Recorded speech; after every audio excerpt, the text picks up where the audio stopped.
श्री कृष्ण ने अर्जुन को दिया आत्मिक ज्ञान, जिसे सुनने के बाद आपको भी जन्म मरण का चक्रव्यूह समझ में आ जाएगा और आपको भी सुख और शांति की प्राप्ति होगी। जय श्री कृष्ण।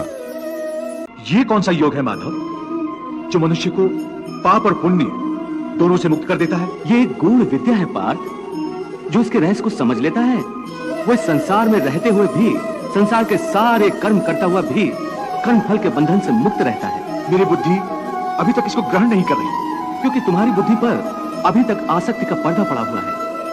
और जो निष्काम कर्मयोग मैं बता रहा हूं, उसकी बुनियाद ही निरासक्ति के आधार पर रखी गई है। हे पार्थ, तुम कर्म कर सकते हो, कर्म करने का संकल्प कर सकते हो, परंतु इसका फल पाना तुम्हारे हाथों में नहीं है। हे मधुसूदन, मैं जिस काम का संकल्प करूंगा वो काम तो मैं करूंगा ही। जब भोजन करने का निश्चय करके बैठूंगा तो निवाला उठाकर मुंह में रखूंगा ही, तभी तो उसे खाऊंगा।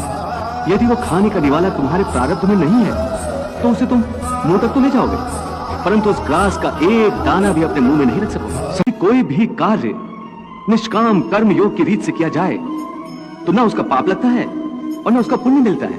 आज तुमने कहा कि प्राणी फल पाने की इच्छा से ही कर्म करता है, परंतु निष्काम कर्मयोग ये सिखाता है कि फल पाने की इच्छा से नहीं, बल्कि अपने कर्तव्य पूरा करने के लिए, अपने धर्म का पालन करने के लिए कर्म करो।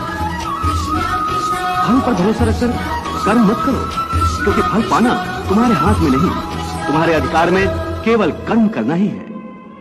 अर्थात ये कि प्राणी जैसे कर्म करेगा उसका वैसा ही फल पाएगा। अच्छे कर्म करेगा तो अच्छा फल मिलेगा, और बुरे कर्म करेगा तो बुरा फल पाएगा। यही जो प्राणी के अच्छे बुरे कर्मों के अच्छे बुरे फल का हिसाब है, इसी को प्रारब्ध कहते हैं। अपने पुण्य कर्मों के फलस्वरूप सुख और अपने पाप कर्मों के फलस्वरूप दुख प्राणी इसी जन्म में या अपने अगले जन्म में भोगना ही पड़ता है, वो टल नहीं सकता।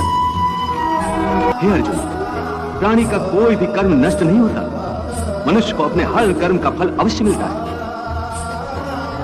इस तरह प्राणी के कर्मों के अनुसार उन कर्मों का फल हर मनुष्य के प्रारब्ध में लिख दिया जाता है। इसी कारण हर जन्म में मनुष्य अपने ही कर्मों के बंधनों में बंध जाता है। इसी कर्म के बंधन में बंध जाने के कारण मनुष्य आवागमन अर्थात जन्म जन्मांतर के चक्रव्यूह में फंसा रहता है और उसे मोक्ष प्राप्त नहीं हो पाता।